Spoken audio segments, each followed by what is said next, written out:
أعتقد الوعي موجود نعم لديكم نعم. في محافظة الوسطى من ناحية الناخبين أنهم يحرصوا على التأكد من وجود قيدهم في السجل الانتخابي يا شيخ سلام. صحيح، حتى ولو في صعوبة يا أستاذ، ما شاء الله البيت ما تحصل فيه إلا كل مجموعة يقرأ ويكتب ويستطيع يدخل النظام ويعمل، إذا رجل كبير سن ما يستطيع، فأعتقد ما في عذر يعني للشخص ما يدلي بصوته. بالضبط. وهذه يستشعر الأمانة الوطنية يعني.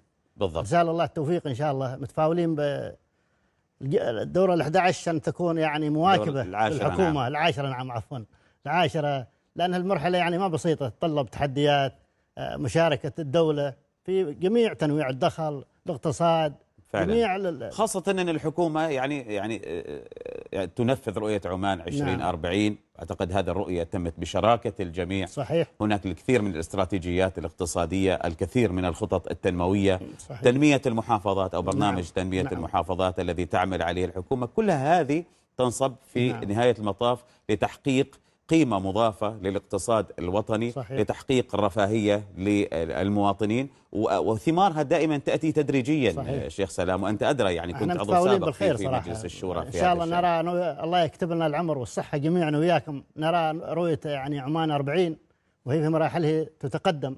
نعم. الأمال يعني معقودة على هذه الرؤية، والجلالة السلطان الله يحفظه يعني سار بهذا البلد مسار غير عادي صراحة، وفي رجال مخلصين لهذا الوطن.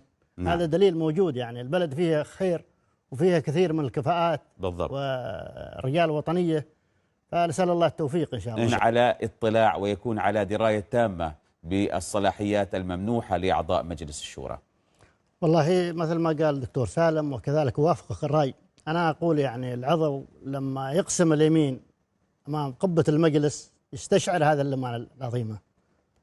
فمنطقة الوسطى مثل ما الكل يعلم مشروع وطني ما شاء الله، الحكومة عاقدة آمال عليه، الشعب عاقد آمال، والآن بدأت ما شاء الله الثمار. كل المشاريع يعني اللي قامت في المنطقة يعني على وشك الاستعداد، قد يكون يعني 80% قد خلصت البنية الأساسية. فالعضو عليه أن يواكب هذا التطور، وأن يكون شريك مع الحكومة، وأن يكون شريك في الاقتصاد وشريك في الخدمات كلها. وكذلك المجلس يعني بأكمله، المجلس العضو ما يتجزأ من بعضه، قوة المجلس من قوة الأعضاء، فما ينفرد عضو براية أو بأكثر من الأعضاء، فالمجلس يكمل بعضه البعض، ودائما يكون شريك، سواء في الجانب الاقتصادي، في الجانب الخدمي، المحلي، الخدمات العامة، في كل استراتيجياته يكون حاضر. يعني أحيانا يعني قد يحدث بعض الإشكاليات شيخ سلام لدى بعض الأعضاء، إنه مثلا يهتم بإثارة موضوع معين أو ملف بسيط معين، ونلاحظه على مواقع التواصل الاجتماعي مثلا، بينما أنه هناك مهام ومسؤوليات أخرى. صحيح. أيضا أمام العضو لا نقول نتغافل عنها، ولكن ركز اهتمامه على هذه المشكلة وأثارها وعمل مثلا، خلينا نقول نوع من الضجة عليها. أنت أكيد التمست هذا الشيء. هو الغايب عذر معه مثل ما نقول، ولكن هذه حالات نادرة. أما مجمل المجلس تحصل مجمع على الخدمة العامة ولخدمة الوطن ولإخلاصه لوطنه وسلطانه، وهذا هو المطلوب. في بعض ما يخص الحالات الفردية هذا لها عذر معين يعني، وقد يكون الإنسان يعني أحيانا يستبق بعض المعلومات ومن ثم يرجع إلى الصح، وهذه يعني ظاهرة صحية أعتقدها ما أنها فيها إشكالية كثيرة، سواء في مجلس الشورى أو في حتى في الدوائر الحكومية والقطاع الخاص، يعني تحصل بعض الأشياء. نعم. أعتقد ما تحسب على المجلس أو على العضو هذه.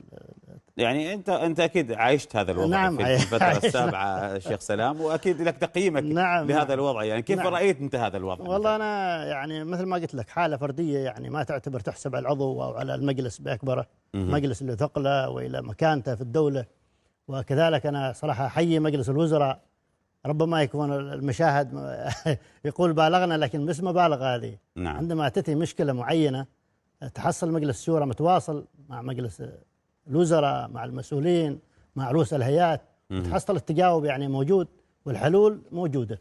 إذا دكتور